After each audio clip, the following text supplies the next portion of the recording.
Boogie's quite a character, and it's a well-deserved reputation, but he's just such a great-hearted guy. He's like the funniest person I've ever met.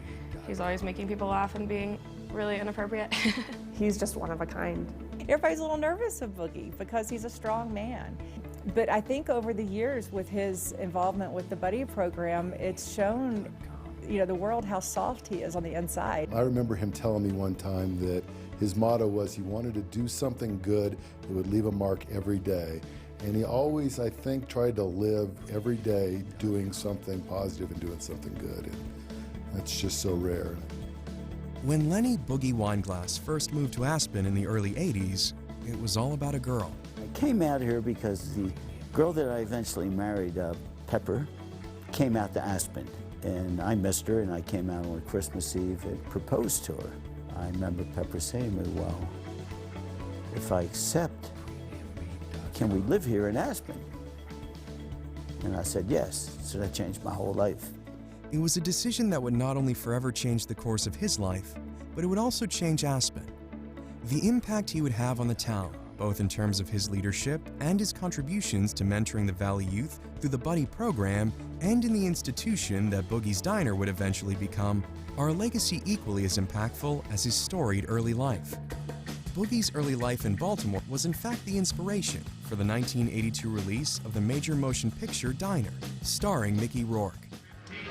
Hey, did I tell you guys that I got a date with Carol Heathrow tomorrow night? You're taking out Carol Heathrow? His life, in reality, was a made-for-Hollywood rags-to-riches story. A hard-knock kid who grows up in a poor neighborhood in Baltimore with a single mother and ended up a self-made millionaire, in part because of the guidance he received as a boy from a basketball coach and mentor, the impetus for his later work with the Buddy program. My dad got sick when I was a baby, so my mother raised me and two other brothers in an inner-city neighborhood in Baltimore. I was a sort of a problem kid, a disciplinary kid. I was always getting into trouble, and I wasn't a good student. It's tough when you're living in an inner-city neighborhood and you have no father to discipline you. I finally got to high school. Like I said, I was blessed with some athleticism, but the coach took over, sort of mentoring me a little bit. I think because I think he needed me as a point guard. So he wanted to make sure that I stayed in school. I've heard him speak really passionately about that experience and where that took him in life, and that without that person, he might not have made it where he is today.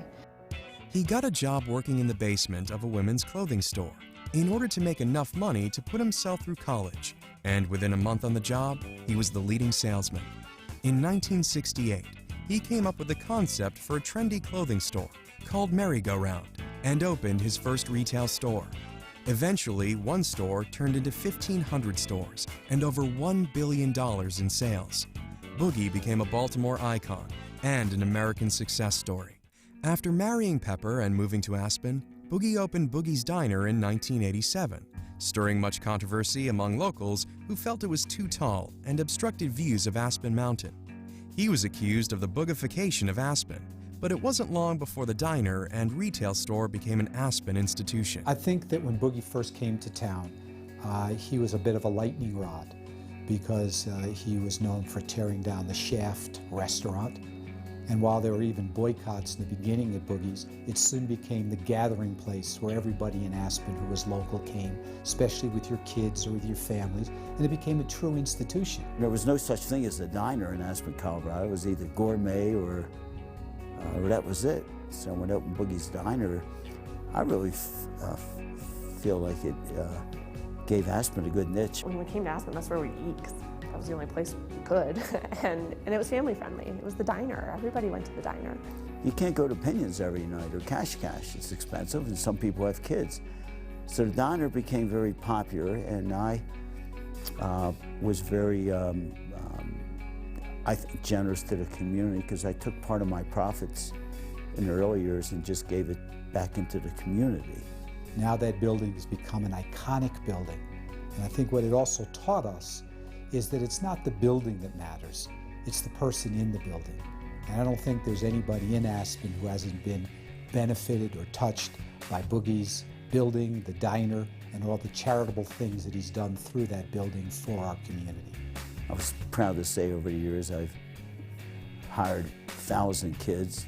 There were milkshake makers, there were waitresses and waiters and busboys, and they grew up here, and it's really rewarding when they come home from college now and graduated.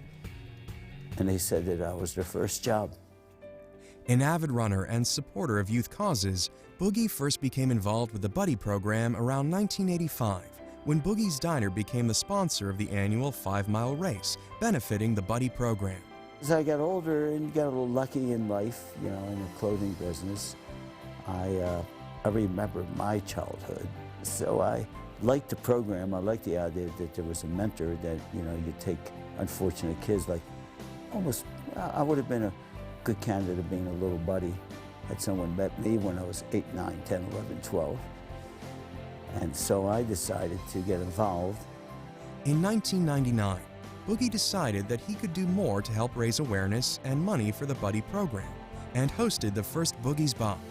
I said, well, let's throw a fundraiser and raise you some money. And we had the very first party right here. The first year, 250 people came, and the next year they'd move it out under a tent, and 400 people came, and in 2006 and 7, there were over 600 people coming, and they were raising a lot of money for the Buddy program, and that's really what's enabled the program to grow to serve so many kids. So it grew to the point from the mid-'80s where we had, you know, maybe half a dozen kids or a dozen kids, to a point in 2000 where we had 100 or 200 kids, to a point in 2006 where we had, you know, 300 kids, and in 2010 we had 600 and some kids, and in 2014 we served 1,098 kids. So we've gone from a handful to over 1,000. Over the years, the Bash for the Buddies and Boogie's Buddy Race have raised millions of dollars to help support youth mentoring in the Roaring Fork Valley, positively impacting the lives of thousands of youth.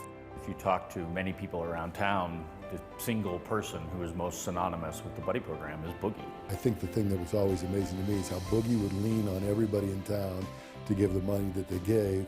And then at the end of the day, he, on top of giving all his money and time, he kept giving more and more and more. So, you know, the Buddy program is just bigger than life, as is he. Boogie gave of his time and of his pocket, and it was really important. He could have just given the money and walked away, but his inner passion for the program really came out with how much time he spent. Boogie walks the walk and talks the talk, and I know he doesn't see the faces every day like we do, but I want him to know what an impact he's made, and I think that this community owes a lot to his leadership. Philanthropy has always been important to Boogie, and with his generosity, he has raised and donated millions to his many charities and foundations, mainly the Buddy program.